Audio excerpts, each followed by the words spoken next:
So there are a few words that get thrown around, and when I was going through and learning them, I was always confused, and so I thought I'd go and talk about them right now. The first word is arteriosclerosis.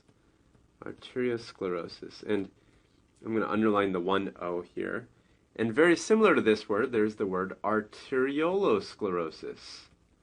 Arteriolosclerosis, with an extra L and O, and everything else is the same.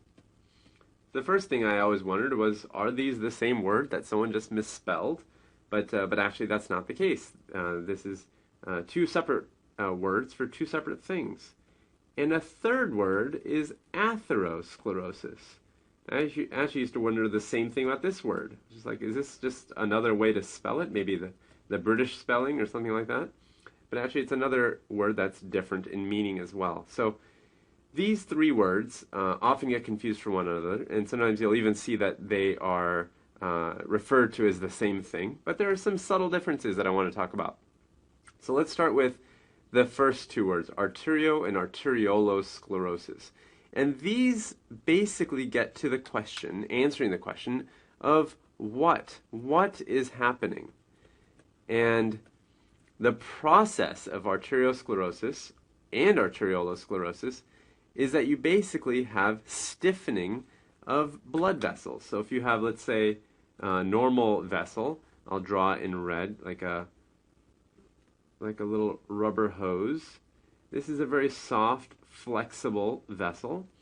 And over time, if it becomes stiff, like a lead pipe, then you have something like this, a very firm vessel. So same size, but basically the walls are becoming very, very stiff.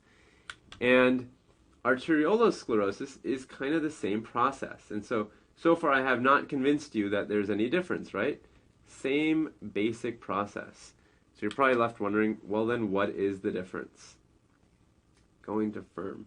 Well, the difference is that arteriosclerosis is happening in the large arteries and middle-sized arteries. So large and middle-sized arteries.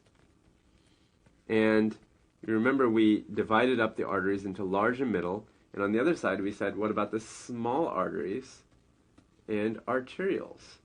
And that's over here. And arterioles. So basically, if this process is happening in the large or middle arteries, we would call it arteriosclerosis with a single O. But if it's happening in the small arteries and arterioles, we would call the same process arteriolosclerosis. So that's the key difference, right? Where is it happening? Now, in terms of answering the question of what, this is the process, but you have to ask yourself, well, why does that matter? Why does it matter if something going from soft to firm?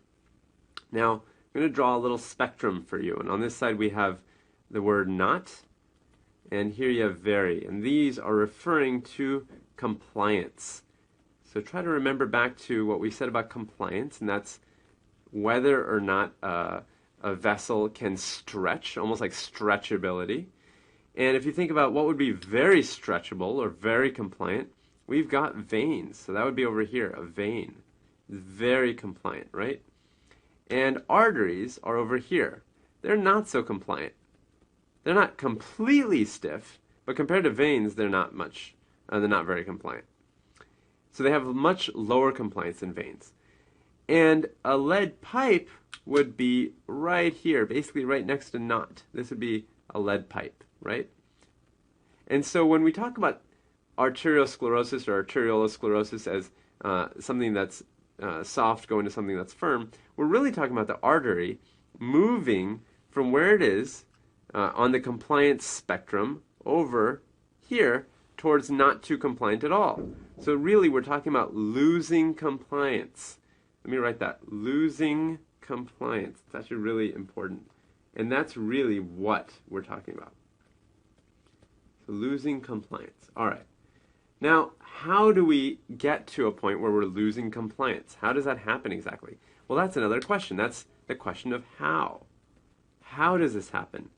And there we can talk about atherosclerosis. So atherosclerosis is a process. And that, I can even draw it out for you very quickly. And this is, let's say, a blood vessel, an artery.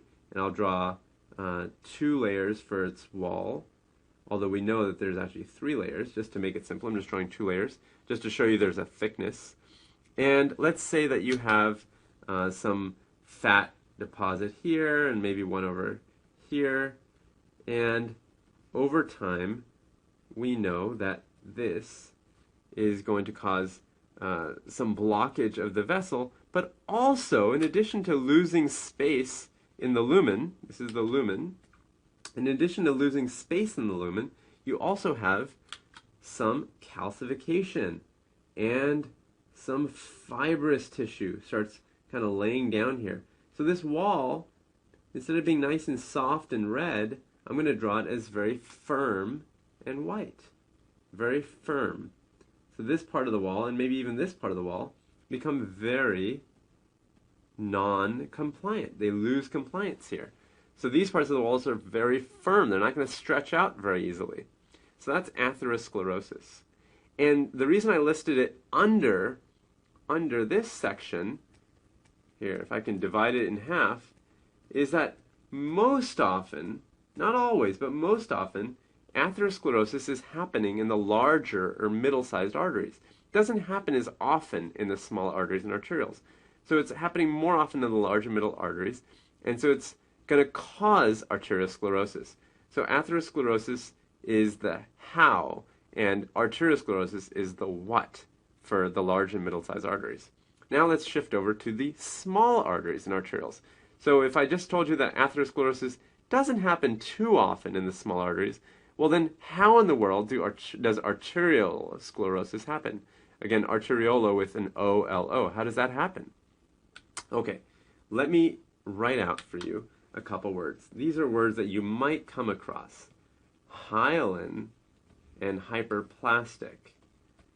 So these are just names for a process. So these are answering the question, hyperplastic, there you go. These are answering the question of how does arteriolosclerosis happen? Well, it happens through hyaline or hyperplastic arteriolosclerosis. So the word appears again here. And this, let me just draw out for you as I did before. We have a vessel.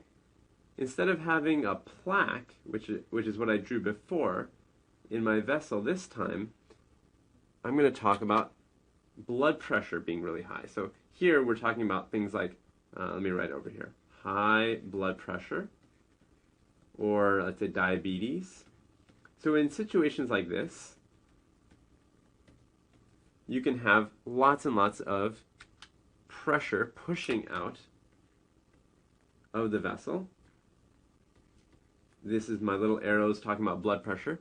And as the pressure is pushing out, what happens is that some of the proteins from inside of the vessel, let's say you have some protein in here, get pushed out into the vessel walls. And that vessel wall gets loaded with protein now, extra protein that doesn't usually belong there. And it's got little protein everywhere because it's being pushed out by all that high pressure. And over time, having all this protein here, I'm drawing in pink, is going to cause these vessels to start losing compliance. So all the way around, actually. So they start losing compliance. And again, this is not how it always happens, but this is just an example of how it could happen. How it could happen. You could lose compliance this way. So this would be an example of how something that was soft is becoming very firm over time because of blood pressure related issues. All right, we'll pick up there next time.